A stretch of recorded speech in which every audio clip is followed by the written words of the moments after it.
Hello friends finally जानिथिबे आपण मानकर forest guard exam आगु को अच्छी से मु गोटे भाई मोर अच्छा फॉरेस्ट गार्ड रे तांको सह कथा होइछि माने जॉब डिटेल्स सब पचारछि जॉब प्रोफाइल केमिति कोन सिलेक्शन आ से मु तांको सह कॉल ले कथा होइछि डिटेल्स आपण से कहिसंती वीडियो रे आपण माने वीडियो देखि पारि जानि पारिबे केमिति कोन सब सिलेक्शन होबे जॉब प्रोफाइल टी कोन रहउछि चलନ୍ତୁ मु तांको कॉल ले कथा होइछि रेकॉर्डिंग टी मु लगे दउछि आपण माने सुनନ୍ତୁ केमिति कोन रहिछि जॉब रो प्रोफाइल।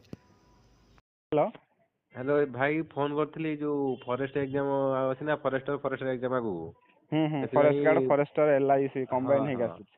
हाँ हाँ एग्जाम तो अच्छी जानथिबो आउ सेथिबाई कॉल करथिली कि सिलेक्शन कोन केमिति होउछि से विषय जानिया पई इन्फॉर्म दवा पई यूट्यूब रे वीडियो रे हाँ हाँ सेथिबाई कॉल करथिली टिके को तो केमिति कोन सिलेक्शन प्रोसेस आउ कोन केमिति जॉब प्रोफाइल रहउछि ଆମର सिलेक्शन या पूर्व ହଁ थरो तुम हेतिल नै ହଁ ହଁ 2022 ର ହଉଛି ଏକ୍ସାମ ଟା ହେଇଥିଲା ଜାନୁଆରୀରେ। आज्ञा ଆଉ ଆମ ସିଲେକ୍ସନ ପ୍ରୋସେସ ମାନେ ଆମର କମ୍ବାଇନ ହେଇକି କରିଥିଲା ଆଉ ଟ୍ରିପଲ ଏସସି हाँ हाँ କରିଥିଲା एक्साइज ତା कांस्टेबल फटल ହଁ नै केमिति ଏକ୍ସାଇଜ करता तो କନଷ୍ଟେବଳ ଫରେଷ୍ଟ ଗାର୍ଡ ଏଆରଆଇ ଅମିନ ଏସଏଫଏସ ଥିଲା। हाँ हाँ ତାପରେ ଆମର ଯୋଉ ସିଲେକ୍ସନ ହେଲା ଫରେଷ୍ଟ ଗାର୍ଡ ସିଲେକ୍ସନ ହେଲା ପ୍ରଥମେ ତ ସବୁ ରିଟିନ ହେଇଥିଲା ତାପରେ हाँ ସେ ଡାକିବ ଫିଜିକାଲ ପାଇଁ ଡାକିବ हाँ ଫିଜିକାଲ ଯିଏ ଏଥର କ୍ଲିୟର କଲା ତାପରେ ତାଙ୍କୁ ଡାକିବ ସେ ଅନୁସାରେ ଡାକିବ ଡକୁମେଣ୍ଟ ଭେରିଫିକେସନ ପାଇଁ हाँ ଡକୁମେଣ୍ଟ ଭେରିଫିକେସନ ପାଇଁ ତାପରେ ସେ ଡାକିବ ଏଇଟା ସବୁଠୁ ତାପରେ ଯୋଉଟା ମେନ୍ ଯୋଉଟା ତମେ ଜାଣିଯିବ କନଫର୍ମ ହେଇଯିବ ତମ ଜବ୍ ହେଇଗଲା ସେଟା ହଉଛି हाँ କାଉନସିଲିଂ हाँ ଭୁବନେଶ୍ୱରକୁ ଆମକୁ ଡାକିଥିଲା।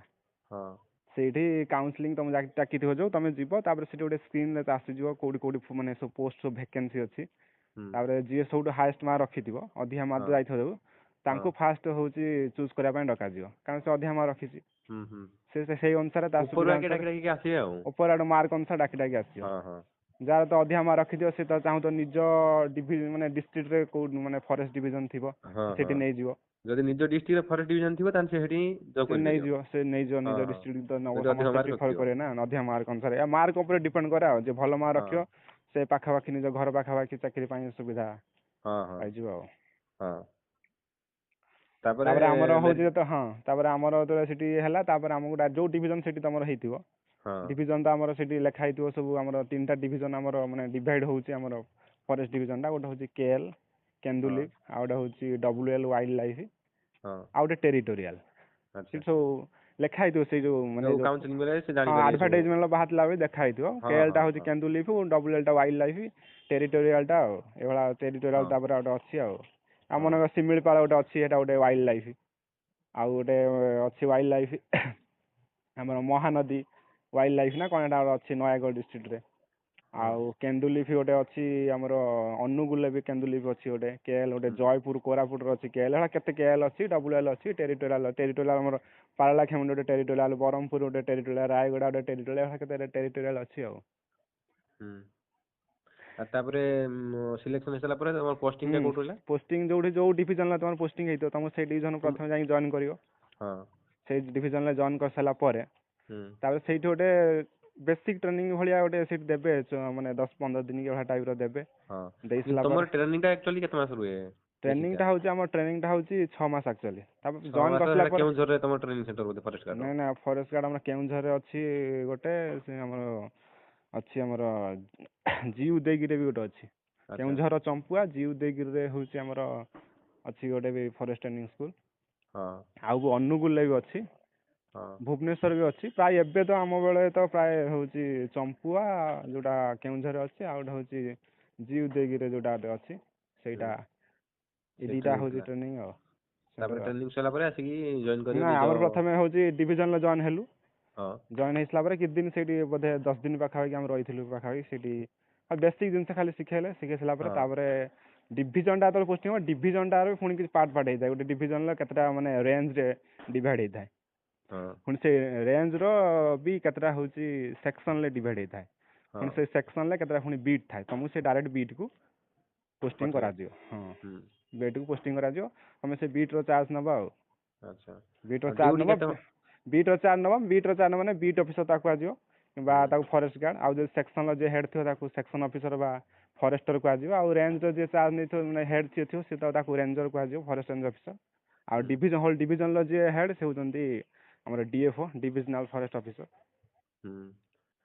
तापरे ड्यूट जो करिवे से ड्यूटा केते घंटा कोन रहइबो दिनु कोन सेमिति ଡ୍ୟୁଟି ତ ବର୍दी ଜବ୍ ମାନେ ତ 24 ଆୱାର୍ସ ଆଉ हाँ 24 ଆୱାର୍ସ ଆଉ ସବୁଦିନ ସେମିତି କିଛି ତ ଛୁଟି ଆମର ନାହିଁ କି ସେ ଯୋଉ କି ଆମର ଯୋଉ ପର୍ବପର୍ବାଣି ସେମିତି କିଛି ଛୁଟି ନାହିଁ ମାନେ ହୁଁ ବର୍ଦ୍ଦି ପିନ୍ଧିବ ମାନେ ଡ୍ୟୁଟି କରିବାକୁ ପଡ଼ିବ। ହଁ ଆମ ହଁ ଫରେଷ୍ଟ ଡିପାର୍ଟମେଣ୍ଟ କ'ଣ ଫରେଷ୍ଟ ପ୍ରୋଟେକ୍ସନ୍ କରିବାକୁ ପଡ଼ିବ।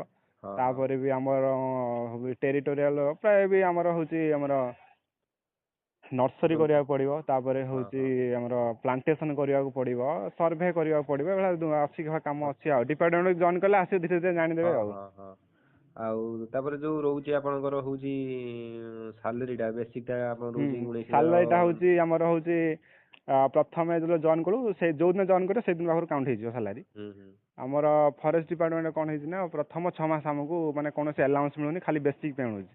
ହୁଁ ମାନେ ଫରେଷ୍ଟ ଗାର୍ଡଟାର ବେସିକ୍ ପେ ହେଉଛି 19,900। ହଁ ଲେବୁଲ୍ 4 ଓଡ଼ିଶା ଗଭର୍ଣ୍ଣମେଣ୍ଟର ଲେବୁଲ୍ 4 ହୁଁ 19,900, ସେ 19,900 ହିଁ 6 ମାସ ପର୍ଯ୍ୟନ୍ତ ପାଇବ। ଆଚ୍ଛା 6 ମାସ ପରେ ତାପରେ ସମସ୍ତେ ଯିଏ ଟ୍ରେନିଂ ଯାଉ କି ନ ଯାଉ 6 ହଁ ମାସ ତାପରେ ଡିଏ ସମସ୍ତେ ଲାଗିବ ପାଇବେ। ତାପରେ 6 ମାସ ପରେ ଡିଏ ଲାଗିଯିବ ଆଉ। ଡିଏ ସହିତ ଆଚ୍ଛା ଅଦର ଆଲାଉନ୍ସ ବି ରହିଛି ଫରେଷ୍ଟ ଡିପାର୍ଟମେଣ୍ଟର। ଆମର ଫରେଷ୍ଟ ଗାର୍ଡ କଥା ମୁଁ କହୁଛି।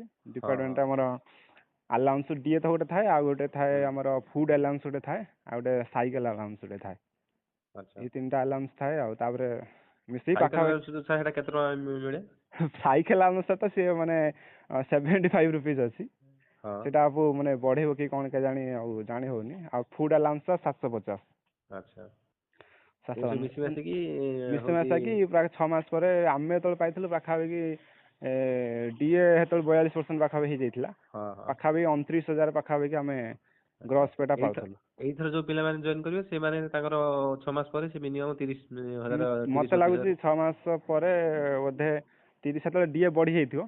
ଡିଏ ହଁ ବଢ଼ି ଯାଇଥିଲା ପାଖାପାଖି 30,000 ସେମାନେ ପାଇଯିବେ ଆଚ୍ଛା ଟ୍ରେନିଂ ଗ୍ରସ୍ ସମୟରେ ପେଟା। ସେଇ ଯୋଉ 19,900 ସେଇ ସେତିକି ସେ ପାଇବେ ଆଉ କିଛି ଟ୍ରେନିଂ ଅଲଗା ସମାନ ନୁହେଁ, ଫାଷ୍ଟ 6 ମାସ ସମସ୍ତେ। ସରି ହଁ ସେଠି ଫାଷ୍ଟ ଜଏନ୍ କରିବେ ତ ସେଇ ସମୟ ଟ୍ରେନିଂ ହଁ ସମୟରେ ବି ଆମର ଯୋଉ ଟ୍ରେନିଂ ଗଲାବେଳେ ବି ଟ୍ରେନିଂ ଆଲାଉନ୍ସ ଗୋଟେ ଆମର ରହିଥାଏ। ହୁଁ ହଁ ସେଟା କେତେ ଟ୍ରେନିଂ ସେମିତି କିଛି ନାହିଁ ଯିବ ମାନେ ଟ୍ରେନିଂ ଫାଷ୍ଟ କରିବ କିଛି ଯେତିକି ନାଇଁ ଟ୍ରେନିଂ ନା ଆମର ସେଣ୍ଟରର ଟ୍ରେନିଂ ସେଣ୍ଟରର ଭେକେନ୍ସି ଥିବ ଯଦି ଫାଙ୍କା ଥିବ ସେ ଡାକିବେ ଆଉ କେତେ ହଁ ରହିଯିବେ।